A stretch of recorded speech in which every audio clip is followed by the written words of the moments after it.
walau umurku sudah 42 tahun. Namun banyak orang mengatakan aku masih cantik dan tubuh yang masih kencang.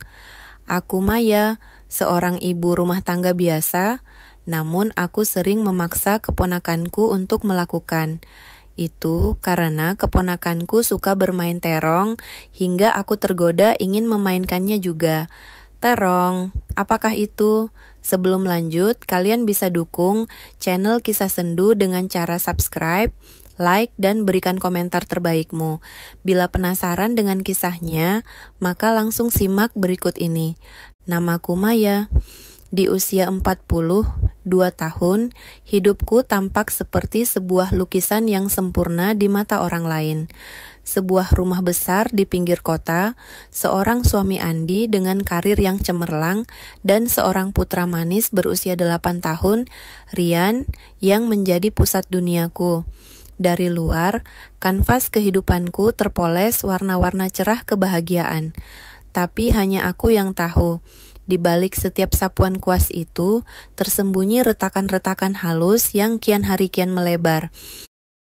Kesepian di balik kesempurnaan. Malam itu, seperti malam-malam lainnya, aku duduk sendirian di meja makan yang bisa menampung 8 orang. Hanya ada 2 piring di atasnya, milikku dan Rian yang sudah tertidur pulas di kamarnya. Kursi di seberangku, kursi milik Andi, kosong lagi. Gemuruh sunyi di ruang makan ini terasa lebih bising daripada keramaian pasar. Suamiku adalah pria yang baik, seorang ayah yang bertanggung jawab. Tapi pekerjaannya sebagai manajer proyek menuntutnya untuk terus-menerus terbang ke luar kota, meninggalkan kami selama berminggu-minggu, bahkan berbulan-bulan. Ponselku bergetar, nama Andi tertera di layar. Aku menarik napas panjang sebelum menggeser ikon hijau. Halo, sayang, sapanya dari seberang. Suaranya terdengar lelah, diiringi deru samar yang kukenali sebagai suara bandara. Hai, sudah mau terbang? Tanyaku, mencoba menyisipkan sedikit kehangatan pada suaraku yang terasa kaku. Ya, ini sebentar lagi boarding. Proyek di sini sepertinya butuh waktu lebih lama. Mungkin aku baru bisa pulang akhir bulan depan. Katanya langsung ke pokok persoalan. Setiap kata-katanya terasa seperti belati tak kasat mata yang menusuk tepat di ulu hatiku. Akhir bulan depan itu artinya 6 minggu lagi kesendirian. 6 minggu lagi aku harus menjadi ayah, sekaligus ibu bagi Rian. 6 minggu lagi tidur di ranjang yang terasa terlalu besar dan dingin. Begitu ya, hanya itu yang bisa keluar dari mulutku. Jaga kesehatan di sana. Pasti, kamu juga ya. Titip salam buat Rian. Uang bulanan sudah aku transfer tadi pagi. Kalau ada apa-apa telepon saja. Sudah dulu ya, dipanggil. Telepon ditutup. Tak ada pertanyaan tentang bagaimana hariku. Tak ada basa-basi tentang perasaanku. Semua serba praktis, serba fungsional. Aku menatap layar ponsel yang kembali gelap, merasakan kekosongan yang begitu pekat menyelimuti diriku. Kehadiran yang tak terduga. 2 minggu setelah telepon itu, bel rumah kami berbunyi. Di depan pintu berdiri adik iparku, Rio, bersama putranya, Kiki. Kiki, pemuda berusia 20 tahun, berdiri canggung di belakang ayahnya. Wajahnya menunduk, menyiratkan duka yang belum sepenuhnya pudar. 2 tahun lalu ibunya berpulang karena sakit, dan sejak saat itu Rio merawatnya sendirian. Mbak Maya, maaf mengganggu, sapa Rio dengan wajah letih. Aku dapat penugasan proyek baru di Kalimantan untuk setahun. Aku tidak mungkin meninggalkan Kiki sendirian di rumah. Aku menatap Kiki, badannya tinggi tegap, rambutnya sedikit ikal, dan matanya mengingatkanku pada almarhumah ibunya. Ada sorot kesedihan di sana, tapi juga sebuah keteduhan yang aneh. Jadi, aku mau minta tolong, Mbak. Apa Kiki boleh tinggal di sini dulu? Untuk sementara, hanya sampai aku bisa mengatur keadaan di sana. Lanjut Rio. Suaranya terdengar memohon. Tanpa ragu, aku mengangguk. Tentu saja Rio, anggap saja ini rumah sendiri. Kiki kan sudah seperti anak Mbak juga. Sejujurnya, aku tidak merasa terbebani. Justru sebaliknya, di tengah sepinya rumah ini, kehadiran satu orang lagi terasa seperti sebuah anugerah. Terlebih seorang pemuda dewasa. Setidaknya aku tidak akan merasa setakut itu lagi di malam hari saat hanya berdua dengan Rian. Dan benar saja, kehadiran Kiki membawa perubahan yang tidak kusangka. Dia pemuda yang pendiam tapi sangat tahu diri dan ringan tangan. Dia membantu membersihkan taman, membetulkan keran yang bocor, bahkan menemani Rian bermain saat aku sedang memasak. Dia mengisi kekosongan di rumah ini dengan kehadirannya yang tenang. Pelindung di tengah badai. Puncaknya terjadi pada suatu malam saat hujan badai mengguyur kota. Tiba-tiba petir menyambar di dekat rumah dan listrik padam total. Rumah menjadi gelap gulita. Dari kamarnya terdengar tangisan Rian yang ketakutan. Aku panik meraba-raba mencari lilin di laci dapur. Jantungku berdebar kencang. Justru di saat-saat seperti inilah aku paling membenci kesendirianku. Tiba-tiba seberkas cahaya menyorot dari arah tangga. Itu Kiki dengan senter dari ponselnya. "Tante enggak apa-apa?" tanyanya dengan suara tenang. "Rian, kenapa?" "Dia takut gelap," jawabku. Suaraku sedikit gemetar. Tanpa banyak bicara, Kiki berjalan mendahuluiku ke kamar Rian. Dia duduk di tepi ranjang, mengarahkan cahaya senternya ke dinding dan membuat bayangan-bayangan lucu dengan tangannya.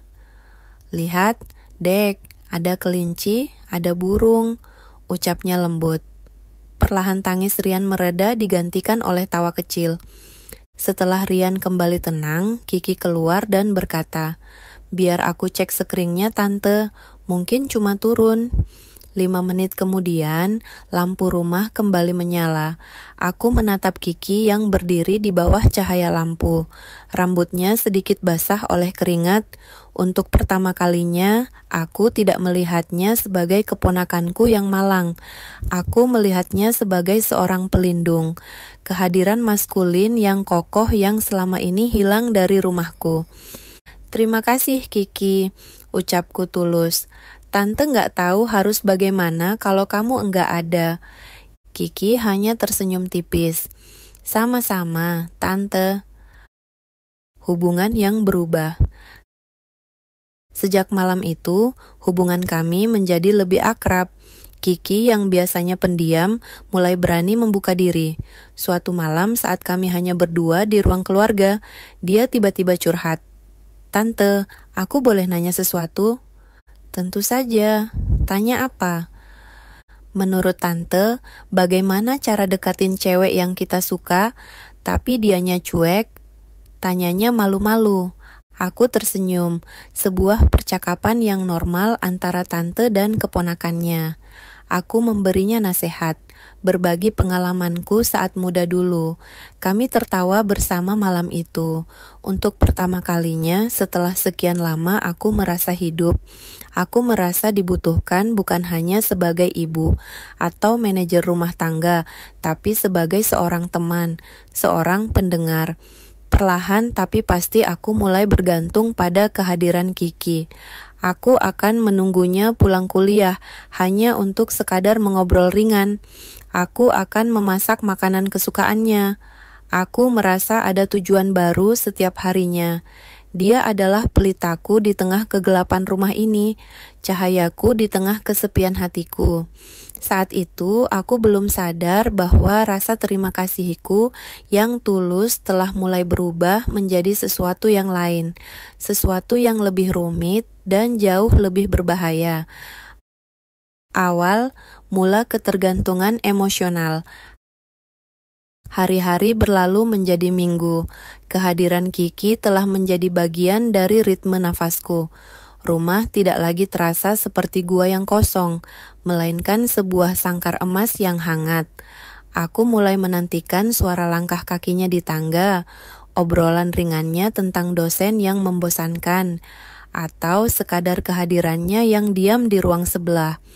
Ia adalah teman serumah, keponakan, dan tanpa kusadari jangkar bagi jiwaku yang terombang-ambing. Lalu telepon yang kutakuti itu datang lagi. Maya, sayang, ada sedikit masalah di lapangan, aku harus tinggal sebulan lagi. Paling cepat pertengahan bulan depan baru bisa pulang. Ujar Andi dengan nada datar yang sudah sangat kukenal. Nada suara yang sama saat ia membicarakan jadwal rapat atau laporan keuangan. Aku tidak menjawab. Aku hanya menatap pantulan wajahku di jendela yang gelap. Wajah seorang wanita berusia 42 tahun yang tampak 10 tahun lebih tua karena lelah. Sebulan lagi, 30 hari lagi, 720 jam lagi dihabiskan dalam penantian. Maya, kamu masih di sana? Iya, jawabku lirih. Baiklah, jaga diri. Aku menutup telepon bahkan sebelum dia sempat menjawab. Untuk pertama kalinya, bukan kesedihan yang kurasakan, melainkan kemarahan. Kemarahan yang dingin dan menusuk. Aku merasa seperti pajangan mahal di rumah besar ini yang hanya perlu dilap dan dipastikan tetap ada di tempatnya.